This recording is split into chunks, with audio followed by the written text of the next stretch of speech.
పుట్టి నుండి మట్టిలో కలిసిపోయే వరకు నీవు నొసటిన చెమట వచ్చి నీవు మట్టి నుండి పుట్టితివి గాన చివరకు నువ్వు మట్టిలో కలిసిపోయి. ఇది జ్ఞాపకం చేసుకోవాలి. ఈ తపస్కాల్లో ప్రతిరోజు కూడా మనం జ్ఞాపకం చేసుకోవాలి.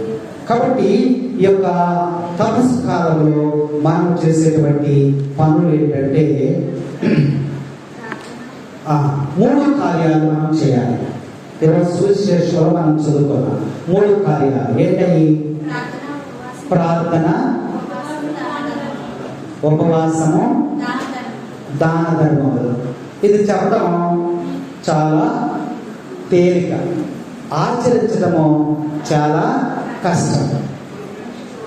ఈ తపస్కాలంలో చేయవలసిన మొట్టమొదటి ప్రార్థన. ప్రార్థన ప్రార్థన అంటే ఏంటి?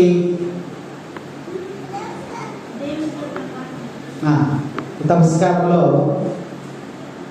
ఎవరిని అడుగుతారు, అయ్యా మీరు ఎప్పుడు మామూలుగా అంటారు కదా, ఇప్పుడు ఏంటి మీరు తెల్ల వస్త్రాలు వేసుకున్నారు ఏంటి అని అంటారు. ఏం చెప్తారు మీరు? నాకు తెలియదని మా సాంగ్లో వేశారు నేను వేసుకున్నాను అంటారా? కాదు. ఏం చెప్పాలి? ప్రభువు మన రక్షణార్థమై శ్రమలు పడి ఉన్నారు. ఆ శ్రమలను ధ్యానించడానికి భక్తి మార్గాన్ని నేను ఎన్నుకున్నాను. అదే ఈ తపస్కాలం. ఈ 40 దినాలు కూడా ప్రార్థనలో నేను జీవిస్తాను. అంటే దేవునికి దగ్గరగా నేను చేరతాను అని చెప్పాలి. కాబట్టి ఈ 3 కార్యాలు మనలను దేవుని వద్దకు చేరుస్తాయి. ప్రార్థన ఎక్కడికి చేరుస్తుంది? దేవుని వద్దకు. రెండోది ఏంటి? ఉపవాసము దేవుని వద్దకు చేరుస్తుంది. మూడోది ఏంటి? ఉపవాసము, దాన ధర్మాలు. దాన ధర్మాలు కూడా దేవుని వద్దకు చేరుస్తాయి. 3 కార్యాలు కూడా మనలను దేవుని వద్దకు చేర్చేటువంటి కార్యాలు ఈ 40 దినాలు కూడా జరుగుతూ ఉంటాయి. అలాగే కాకుండా మనుషుల వద్దకు మనల్ని నడిపిస్తుంది. మనుషులను మన వద్దకు నడిపిస్తాము. ప్రార్థన చేస్తున్నాం అనుకో, నీ దగ్గరికి అనేక మంది వస్తారు. అమ్మ జ్వరముగా ఉంది, కొంచెం ప్రార్థన చేయాలి, అవునా? కాబట్టి నువ్వు ప్రార్థన కలిగి ఉన్నప్పుడు ఆ ప్రార్థన నిన్ను ప్రజల వద్దకు, తోటి సహోదరుల వద్దకు నడిపిస్తుంది, దేవుని వద్దకు నడిపిస్తుంది. కాబట్టి దేవుని రాజ్యము కూడా ఆశించేది అదే ప్రార్థన. కాబట్టి నువ్వు భయభక్తులుగా ఈ 3 కపట భక్తి లేకుండా చేయాలని యేసు చెబుతున్నాడు. ప్రార్థన, ఉపవాసము, దాన ధర్మము. ఆ 3 ఏముండకూడదంట? ఏముండాలి? కపట ప్రార్థన ఉండకూడదు, కపట ఉపవాసం ఉండకూడదు, కపట దాన ధర్మాలు ఉండకూడదని యేసు ప్రభు ఈరోజు చెబుతున్నాడు. కపటం అంటే ఏంటమ్మా? కపటం అంటే ఏంటి? కపట భక్తి లేదా కపటం అంటే ఏంటి? ఈ 3 కూడా కపటం ఉండకూడదంట. కపటం అంటే ఏంటి? లోపల ఒకటి, బయట ఒకటి, చెప్పేది ఒకటి, చేసేది దానిని కపటం. అవునా? మన దగ్గర ఒకటి చెప్తాడు, వాడు వేరేది చేస్తాడు. కపట వేషధారి వలె నువ్వు ఉండవద్దు. కపట వేషధారి వలె నువ్వు ఉండవద్దు. వాక్యం చక్కగా మనకి హెచ్చరిక చేస్తాం. ఇంట్లో టెలిఫోన్ అన్నాడు ఒకళ్ళ దగ్గర. ఫోన్లే కదా, టెలిఫోన్. అది పాడైపోయిందన్న. ఏమైపోయింది? పాడైపోయింది. కంప్లైంట్ ఇచ్చానండి, వచ్చి ఫోన్ బాగు చేయాలి. నేను ఇవాళ వస్తాను, రేపు వస్తానని చెప్తున్నాడు. ఇంతలో 2 రోజులు అయిపోయిన తర్వాత ఒక వ్యక్తి ఇంటి ముందుకు వచ్చాడు. ఇంటి ముందుకు వచ్చినప్పుడు నా గొప్పతనం ఏంటో తనకు ఎవరో వచ్చాడు కొత్త వ్యక్తి, నా గొప్పతనం ఏంటో అతనికి తెలియాలని ఈ ఇంటి యజమాని ఆ ఫోన్ తీసుకుని, హలో, ఆ 100 ఎకరాల కింద ఆ 100 ఎకరాల కింద నీరు పెట్టు, ఆ 100 ఎకరాల జామ తోటని ఇట్లా చేయి, అలా చేయి, ఇలా చేయి, ఎలా చేయి గొప్పలు చెప్పేస్తున్నాడు ఫోన్లో. ఈయన గుమ్మం దగ్గర లాగా నిలబడి ఉన్నాడు. చాలాసేపు అలా చెప్తారు. ఈయన వింటున్నాడని ఆయన చెబుతున్నాడు. కొద్దిసేపు విన్నాడు. అయిపోయిన తర్వాత వీడు చక్కగా విన్నాడు, నా గురించి నేను గొప్ప అనుకుంటాడు, ఈయనకి ఎంత వస్తుందా, ఎంత బలంగా ఉంది, ఎంత ఉందా అని అనుకుంటాడు అని గొప్ప కోసం అలా మాట్లాడి ఫోన్ పెట్టేసి వచ్చాడు. ఏంటయ్యా, ఎవరు? అయ్యా, మీ టెలిఫోన్ చెడిపోయింది, నేను అది బాగు చేయడానికి నేను వచ్చాను అన్నాడు. వెంటనే అతను ఏమైపోయాడు? ఖిన్నుడైపోయాడు. ఏం మాట్లాడారు అతనికి అర్థం కాదు. ఇది కపట వేషధారణ, పైకి ఒక రకంగా లోపల ఒక రకంగా. అందుకనే ఈ తపస్సు కాలంలో ప్రభు మనకి హెచ్చరిక చేస్తున్నాడు. దీక్షాపరులకేమి విశ్వాసులకేమి ఈ తపస్సు కాలంలో పాటించే ప్రతి వ్యక్తికి కూడా ఇచ్చారు. మత్తయి శుభవార్త 5వ అధ్యాయము 20వ వచనాన్ని హెచ్చరిక చేస్తున్నాడు ప్రభు. ఏమో, ధర్మశాస్త్ర బోధకుల కంటే పరిశీలుల కంటే మీరు నీతివంతమైన జీవితము జీవించడమే తప్ప మీరు పరలోక రాజ్యంలో ప్రవేశింపరని ప్రభువు స్పష్టంగా చెప్తూ ఉన్నాడు. ఎలా ఉండాలంట? నీతిమంతులుగా బతకాలి. ఎలా నీతిమంతులుగా బతకాలి? ధర్మశాస్త్ర బోధకుల కంటేను పరిశీలుల కంటేను. వాళ్ళు ఏమనుకునేవాడు అంటే అప్పుడు మేమే నీతిమంతులు, మేమే పవిత్రమైన జీవితం అని అనుకునేవాడు అంట. కానీ ప్రభువుకు తెలుసు వాళ్ళ హృదయంలో ఏముందో ప్రభువుకు తెలుసు. పోయిన వారం మనం ధ్యానించాం. అయితే ప్రభు అంటే వారికన్నా మీరు నీతివంతమైన జీవితం జీవిస్తేనే తప్ప మీరు పరలోక రాజ్యంలోనికి ప్రవేశించలేరు. కాబట్టి భక్తి కార్యాలు ప్రజలు చూడటానికి చేయకూడదు, ప్రార్థన ప్రజలు చూడటానికి చేయకూడదు. ప్రభు అయితే చెప్తున్నాడు, ఇప్పుడు మీరు ప్రార్థన చేసినప్పుడు ఎక్కడికి వెళ్ళాలంట? మీ గదిలోనికి వెళ్ళి తలుపులు మూసుకొని రహస్యమందున్న నీ తండ్రిని ప్రార్థించుము.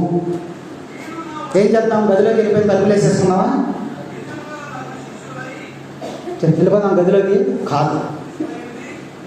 బాహ్య ప్రపంచంతో సంబంధం లేకుండా దేవుని సన్నిధిలో ఒంటరిగా గడపడం నువ్వు నేర్చుకోవాలి. తపస్కారాలు నువ్వు ఎక్కడున్నా సరే దావీదులాగా ప్రభువుని స్తుతించడం నేర్చుకోవాలి. నీ యొక్క శిలువ మార్గమును జపించడం, లేదా బైబిల్ ఆధ్యాత్మికమైన పుస్తకాలు ఉంటాయి కొన్ని, జపాల పుస్తకాలు, పుస్తక పఠనం చేయటం, జపమాలను జపించటం, ఇలా ప్రభువుకి సంబంధించినటువంటి కార్యాలను చేస్తూ ఉండాలి. అంతేగాని కపట భక్తుల వలె మీరు ప్రార్థన చేయవద్దు. ప్రభు స్పష్టంగా మత్తయి శుభవార్త 6వ అధ్యాయం 5వ వచనంలో చెప్తున్నారు. కపట భక్తుల వలె మీరు ప్రార్థన చేయవద్దు. ప్రార్థనా మందిరములలో జనులు చూచుటకై చాలు. నువ్వు ప్రజల కోసం నువ్వు ప్రార్థన చేయొద్దు. నేను భక్తి పరులు అనిపించుకోవడానికి నువ్వు ప్రార్థన చేయొద్దు. నేను చాలా భక్తిగా జీవిస్తున్నానని ప్రజలు అనుకునే విధంగా నువ్వు జీవించవద్దని ప్రభు హెచ్చరిక చేస్తున్నాడు. ఏమంటాడంటే నీ గదిలోనికి ప్రవేశించి ప్రార్థన చేయ. నీ గదిలోనికి ప్రవేశించడం అంటే నీ హృదయంలోనికి ప్రవేశించాలి. నీ హృదయంలోనికి ప్రవేశించి నువ్వు ప్రార్థన చేయమని ప్రభువు హెచ్చరిక చేస్తున్నాడు. నువ్వు ప్రవేశించేటువంటి స్థలం ఏంటంటే నీ హృదయం. ఎందుకనంటే నీ హృదయంలో పాపం ఉంది, దురాశ ఉంది, దుర్మార్గం ఉంది, కోపం ఉంది, స్వార్థం ఉంది, అసూయ ఉంది, వ్యసనాలు ఉన్నాయి, వ్యభిచారం ఉంది, జాగ్రత్త ఉంది, అనేకమైనటువంటి చెడు కార్యాలకు నిలయము ఈ హృదయం. కాబట్టి నువ్వు ఎక్కడికి వెళ్ళి ప్రార్థన చేయాలి? నీ గదిలోనికి వెళ్ళమంటున్నాడు. నీ గదిలోకి వెళ్ళి ప్రార్థన చేయి. అదే అప్పుడు రహస్యం ఉన్నటువంటి దేవుడు నీ ప్రార్థనను ఆలకిస్తాడని చెబుతున్నాడు. కాబట్టి క్రైస్తవుల యొక్క ప్రార్థన యొక్క ఉద్దేశం, మనం చేసే ప్రార్థన ఏంటంటే, ప్రార్థన చేసినప్పుడు నా ప్రార్థన దేవుడు ఆలకిస్తాడని విశ్వాసంతో మనం ప్రార్థన చేస్తాం. కాబట్టి పరలోక ప్రార్థన చేయాలి, వ్యక్తిగత ప్రార్థన చేయాలి, సంఘము ప్రార్థన చేయాలి, కుటుంబం కూడా ప్రార్థన చేయాలి. ఈరోజు ప్రభు మనకి హెచ్చరిక చేస్తూ ఉన్నాడు. అలాగే చూసినట్లయితే రెండవ విషయమా ఉపవాసం. ఉపవాసం మనందరికీ తెలిసింది. ఉపవాసం అంటాడు వాడు, నేను ఉపవాసం చేశాను అని అందరికీ తెలియడం కోసము ఒక చోట మౌనంగా కూర్చుంటాడు. కొంచెం తలంచి అట్లా కొంచెం కూర్చుంటాడు. ఏంట్రా అలా ఉన్నావు? ఉపవాసం ఉన్నాను కదా. ఉపవాసం ఉన్నాను అంటే నీ ఉపవాసం అందరికీ తెలియాలని ఉపవాసం మనం చేస్తున్నాం. కోతి ఉపవాసం తెలుసా మీకు? కోతి ఉపవాసం తెలుసా తెలీదా? కోతి ఉపవాసం ఉందాం అనుకుందంట. ఉపవాసం ఉందాం అనుకుని ఆలోచన చేసిందంట. చేసి ఈరోజు వీపుది బుధవారం కదా, మరి ఉపవాసం ఉందాం అనుకుని చెప్పి పెట్టుకొని ఈ రోజంతా ఉపవాసం ఉంటే సాయంత్రానికి నీరసం వస్తుందేమో, ఎందుకైనా మంచిది ఒక డజన్ అరటిపండు తెచ్చుకుని పక్కన పెట్టుకున్నాం. ఒక డజన్ అరటిపండు తెచ్చి అక్కడ పెట్టుకున్నాం. కొంచెం ఆలోచిస్తుంది. ఉపవాసం 2 గంటలు, 3 గంటలు, 4 గంటలు. ఒకవేళ ఉపవాసంలో నీరసం వచ్చి పడిపోతే అరటిపళ్ళు ఎవరు అందిస్తారు? అందుకని దూరం ఉన్న అరటిపళ్ళు ఎక్కడ పెట్టుకుంది? దగ్గర పెట్టుకుంది. ఆలోచిస్తున్నామండి, ఉపవాసం చేసినప్పుడు సడన్గా నేను పడిపోతే ఈ అరటిపళ్ళు ఎవరు నోట్లో పెడతారు? ఎందుకైనా మంచిది తినేసేస్తే పోలా అని చెప్పి ఈ అరటిపళ్ళు మాత్రం తినేస్తున్నాను. తినేసిన తర్వాత దాన్ని నిద్ర చేసింది, హాయిగా పడుతుంది. ఇది కోతి ఉపవాసం. అలాంటి ఉపవాసం ఎవరు చేస్తున్నారా? ఉపవాసం అంటే ఉపవాసం. నువ్వు ఉపవాసం చేసినప్పుడు ఎలా ఉండాలి? తలకు నూనె రాసుకొని, నీ ముఖము కడుగుకొని, విచారవదనంతో ఉండకుండా సంతోషంగా ఉండాలి. నువ్వు ఉపవాసం ఉన్నది ఎవరికి తెలియకూడదు. ఎవరికి తెలియాలి? దేవునికి మాత్రమే తెలియాలి. నా బిడ్డ ఉపవాసం ఉన్నాడు. ఉపవాసం ఎందుకు ఉండాలి? ఉపవాసం ఏం చేస్తుంది? కడుపు నిండా తిన్నామనుకో, అప్పుడేం జరుగుతుంది?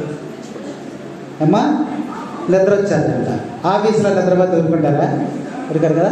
మనము శారీరక ఆహారం తీసుకున్నప్పుడు శరీరం ఏం కోరుకుంటుంది? సుఖం కోరుకుంటుంది. ఆ సుఖం ఏంటి? హాయిగా ఫ్యాన్ వేసుకుని పడుకుంటాం. ఇంకొంచెం స్థితిపరుడైతే ఏసీ వేసుకుని పడుకుంటాం. అందుకని ఉపవాసం చేయడం ద్వారా నీకేం కలుగుతుందా? నీ శరీరము బలహీనపడుతుంది. ఉపవాసం చేయడం ద్వారా శరీరము బలహీనపడుతుంది. బలహీనపడి ఆత్మ పైకి లేస్తుంది, ఆత్మశక్తిని పొందుకుంటుంది. అందుకనే శరీర క్రియలన్నీ కూడా నశించిపోయి ఆత్మక్రియల పైకి లేస్తాయి. అందుకనే ఉపవాసం అనేది ఉండటం వలన అది నిన్ను దేవుని వద్దకు చేరుస్తుంది. అందుకని బైబిల్ గ్రంథాన్ని మనం పరిశీలన చేసినప్పుడు, మరి బైబిల్ గ్రంథం యేసు ప్రభు 40 దినములు ఉపవాసం చేశాడు. ఉపవాసం చేస్తే బలహీనుడైపోయాడు, కానీ ఆత్మలో బలపడి ఉన్నాడు. అప్పుడు సైతాన్ యేసు ప్రభు దగ్గరికి వచ్చింది. వచ్చేమంటుంది, ఇప్పుడు యేసు ప్రభుకి ఏం అవసరం? ఆకలితో ఉన్నాడు. ఎన్ని రోజులు?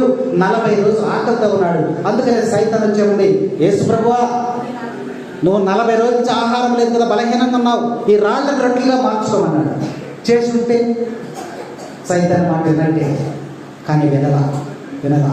ఆయన శరీరము బలహీనపడింది, ఆత్మ దేవుని వద్దకు బలముగా పరుగులు తీసింది. అందుకే ఉపవాసం ఉండాలి.